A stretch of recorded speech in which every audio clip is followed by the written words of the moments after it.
अस्सलाम वालेकुम, मैं हूँ कोमल और आप देख रहे हैं कोमल्स किचन। आज मैं बनाने जा रही हूँ चिकन के चपली कबाब। तो चलिए हम स्टार्ट करते हैं। चिकन का कीमा मैंने लिया है हाफ kg, प्याज लिए 1 मीडियम, इसको मैंने चॉप कर लिया है। टमाटर 2 मीडियम लिए, इसके बीज निकाल के मैंने इसे चॉप कर लिया। धनिया लिया है 2 टेबलस्पून, पुदीना लिया है 1 टेबलस्पून, हरी मिर्च लिए 1 टीस्पून। यहाँ पे मैंने मकई का आटा लिया है 1 टेबलस्पून, 1 टीस्पून लहसुन पेस्ट, 1 अंडा, 1 टेबलस्पून धनिया पाउडर, 1 टेबलस्पून कुटी लाल मिर्च, 1 टीस्पून नमक, 1 टीस्पून गरम मसाला पाउडर, 1 टीस्पून ज़ीरा।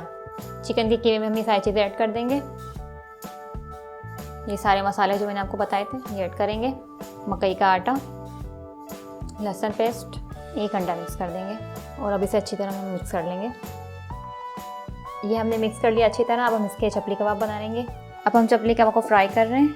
यहाँ पर मैंने तवे पे ऑयल डाला है, हमने शेप दे दी इसे। ऑयल से हाथों को आपने ग्रीस लाजमी कर लेना है ताकि चिपके ना ये।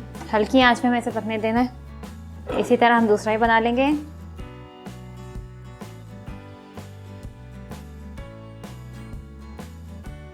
अब हम इसे पलटेंगे। अब हम दूसरे को ही पलट लेंगे।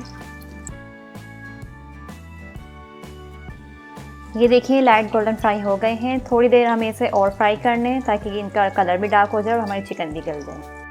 ये देखें गोल्डन कलर आने लग गया इसका। अब हम इसे प्लेट में निकाल लेंगे।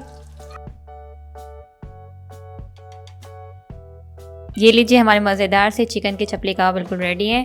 आप अपने घर में बनाएं, सबको खिलाएं, बहुत मज़े के बने। मुझे दुआ में हमेशा याद रखें और कोमल्स किचन को सब्सक्राइब, लाइक, शेयर ज़रूर करें। नेक्स्ट रेसिपी तक के लिए अल्लाह हाफिज़।